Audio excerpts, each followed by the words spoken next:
Remember the near-term forward spread? That was the part of the yield curve, or at least related to the yield curve, in which the Federal Reserve economist Jay Powell said last year, this is the part that we pay attention to. Forget all those other parts of the yield curve. Forget the 2-year, 10-year spread, anything else that you've heard on the mainstream media or anywhere else. We only watch this one part because, as Powell said, it has all of the explanatory power of the yield curve in this one succinct number that is consistent with the language that economists actually speak.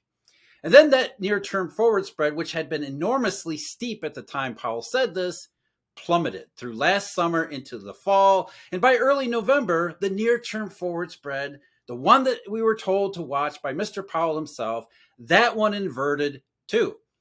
And ever since it did invert, we've heard absolutely nothing from, and it's as if the near-term forward spread no longer exists as far as the Federal Reserve or the mainstream media goes. But since November, the near-term forward spread didn't just invert, it inverted more, and then a little more, and then a little more, and then more and more and more through the events of last month, so that we get to this month, we haven't seen the near-term forward spread as inverted as it is now since the early 1980s. We're going back to 40 years. So already we have a market curve that even Federal Reserve officials say is something you should pay attention to. That's already inverted, but it's inverted in a way that we haven't seen in 4 decades. But here's the thing. And here's the thing I want to talk to Mr. Stephen Van Metre about. Back in the early 80s or the early 1970s, when the near-term forward spread inverted as much as it is now, it signaled a recession because recessions followed, and they were usually pretty bad recessions. But here's the difference. The difference was back in the early 80s and the late 1970s, interest rates were way up here. We had double-digit interest rates, which meant that a near-term forward spread that was 150 or 200 basis points inverted meant the difference between the 3-month Treasury bill was at 16% and the forward rate at, say, 14%. Is that the same as the near-term forward spread that we have now, where the 3-month T-bill is around 5 and the forward rate is around 3? Now, it seems like the spread are mathematically, they're exactly the same, but do those two situations, are we talking about two different things? Or is there some difference here? Is there something really important about the fact that, first of all, the spread is disinverted, and it's disinverted with rates as low as they are? So let me throw you that question, Steve. We've got the forward spread. We've got the 3-month 10-year spread, too, which is a pretty close approximation of the near-term forward spread, too. So they're as inverted as they haven't been disinverted in a long time, but there's interest rates are way up here versus interest rates way down here. Jeff, I think it is completely different. You're right. Mathematically, it's the same. So we could look at that and say, look, there's no difference here. But to me, where I really start with this is I go back to late 2018. The curves, I mean, I don't know if there was a day they inverted or a couple of days, but they were getting close. And man, Powell was all over it. Hey, look, we got to do some QE here. We have to fix this. And like you said, it's like, well, let's look at this first benchmark. Well, we cross that. No, we don't look at that anymore. Well, here's the second one. Oh, wait, we're there too. And every time we get to a new level, he just slides it out of the way because he has no choice. Because what is he under pressure for?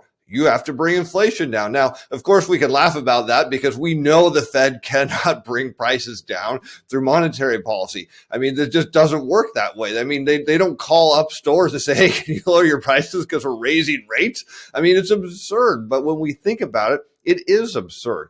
The challenge, Jeff, that I see here is back in the 80s, the Fed, assuming that was they were going to cut as the curves were telling them to, and they needed to cut, they had a mountain of margin. I mean, if you're at 16%, I mean, you've got a long way to go to cut. Today, and I know a lot of people over the years, and I've made the statement that, look, we could possibly see the entire curve get nearer to zero. The question is, how does that happen? Well, you're seeing it shape out now because if the Fed does go back to zero, which I think you and I both agree that they will because they've been there twice. So you're probably going to go back there again. What does it mean for the rest of the curve? And then you start to wonder, what does it mean for the global economy, the U.S. economy, and everything else? It doesn't mean anything good. And it's not just as far as interest rates go. I mean, That's it's not just we don't put it in something beside the perspective of the Federal Reserve, which I know we're supposed to do. We're supposed to filter everything through. Oh, what is this going to do about the FOMC? But I think there's a more important fundamental message in the spreads being as inverted as they are, and it's not just the near term forward spread. It's not just a 3-month 10-year spread.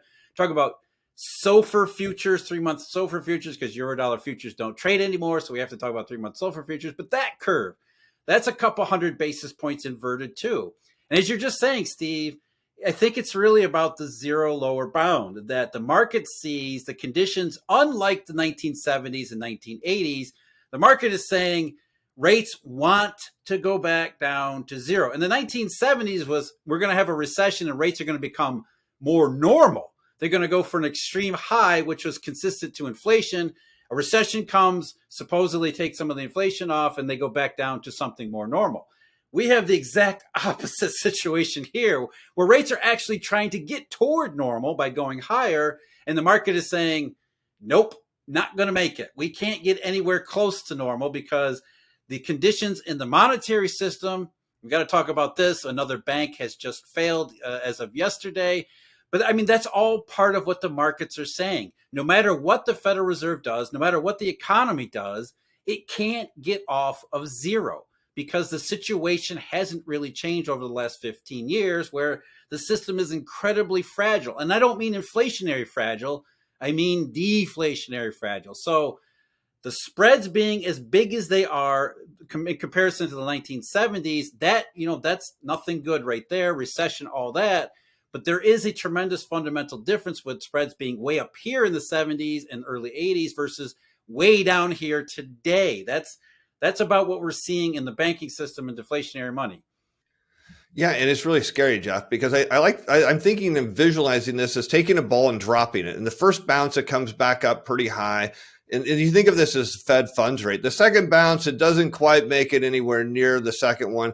And by the third, fourth, I mean, this thing is dead.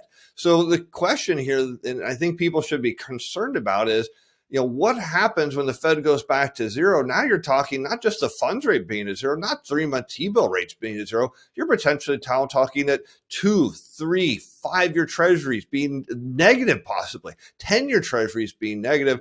And Jeff, if the 30-year treasury yield got near zero, I mean, tell me, nothing good happens if the whole curve hits zero. It tells us that the patient, right? If we're in the hospital, we're not just in a room, we're in the ER, and they're shocking the patient going, it's dead. And that's what I'm concerned about, is we could be in that situation, and the Fed, there's nothing anybody could do, maybe.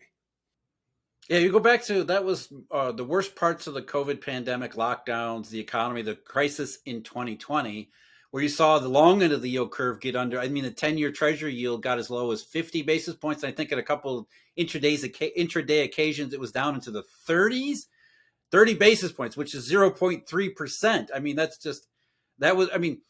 the kind of situation I think, Steve, that you're talking about here, the economy that's just completely dead in the water, except if we got anything like that, there's no pandemic, there's no lockdowns, there's no non-economic explanation here.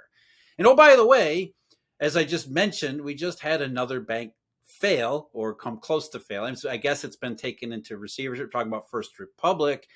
And it's something that not everybody was prepared to talk about. We go back to, February. Think about what happened in February. February got that rash of economic data that looked really good. We had January payrolls. The CPI came in real hot. Then we had the major January retail sales was huge.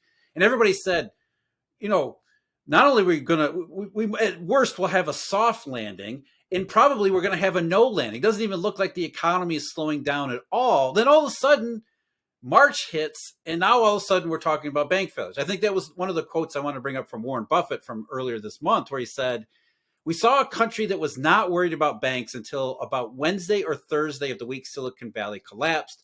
And all of a sudden, everybody was all worried about it, the banking system all over the country.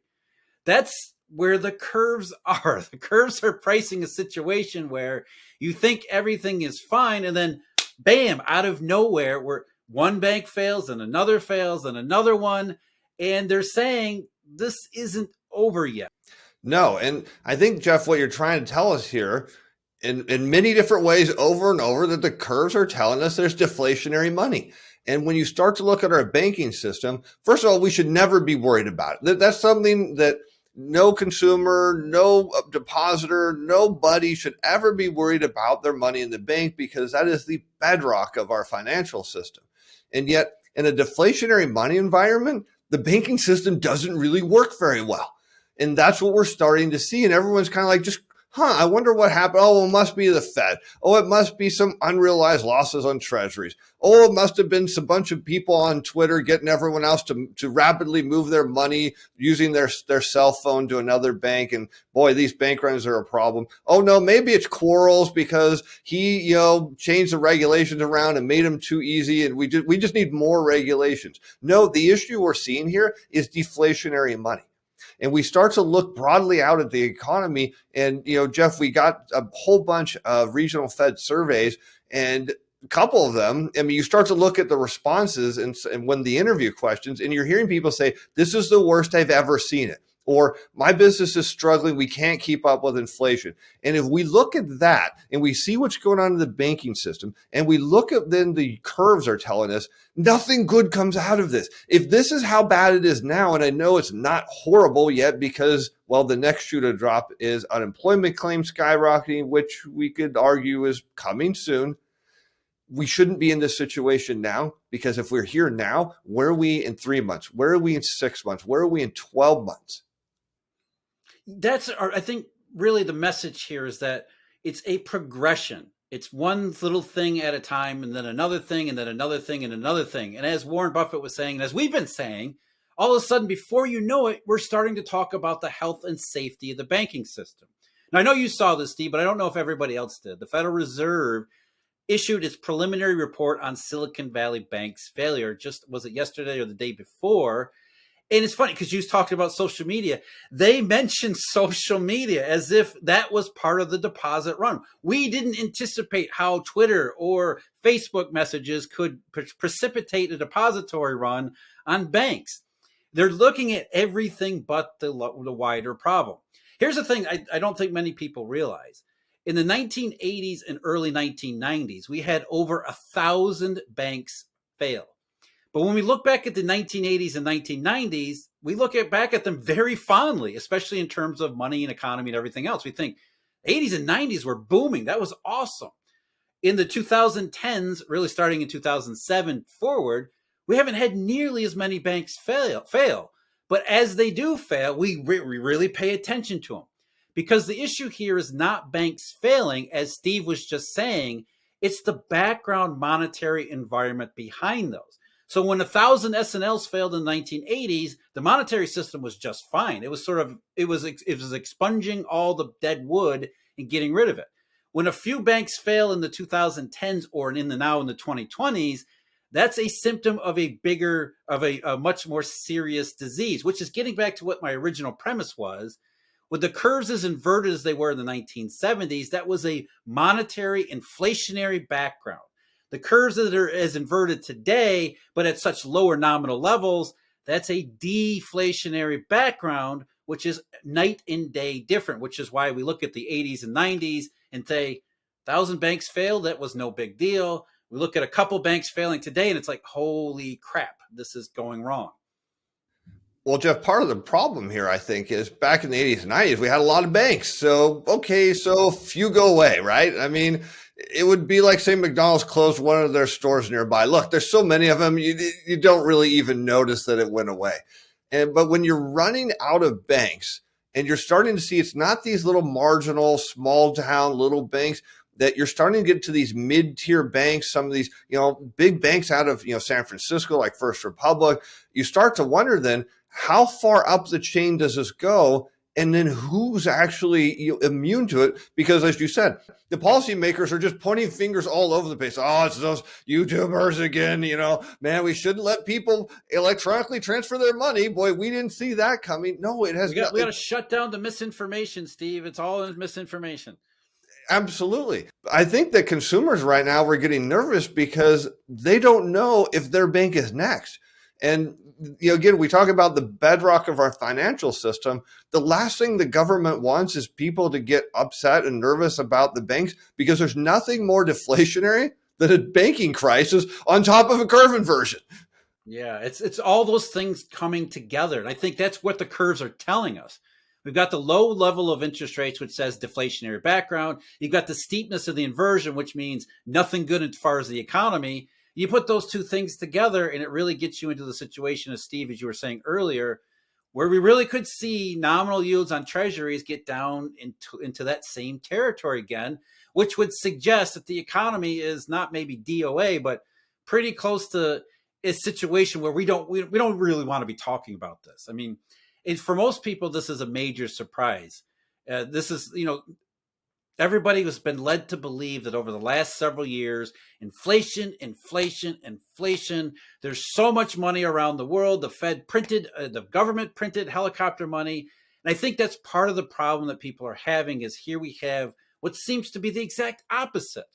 Now we're talking about banks failing, not enough money. There's not enough circulating money and deflation. So it's really difficult for people to put their finger on it, which makes it even more difficult, it makes it much worse, because if people don't understand what's going on, they could accept the S&L crisis, right? They could say, hey, banks are failing. We kind of understand what's going on there. But if banks are just suddenly failing left and right, they're just dropping like flies, and nobody has you can't blame YouTube. You can't blame, I mean, come on, that's just stupid. When that's what the public hears from authorities, they start to think, okay, there's something else here I need to be prepared for, and then it becomes that downward spiral.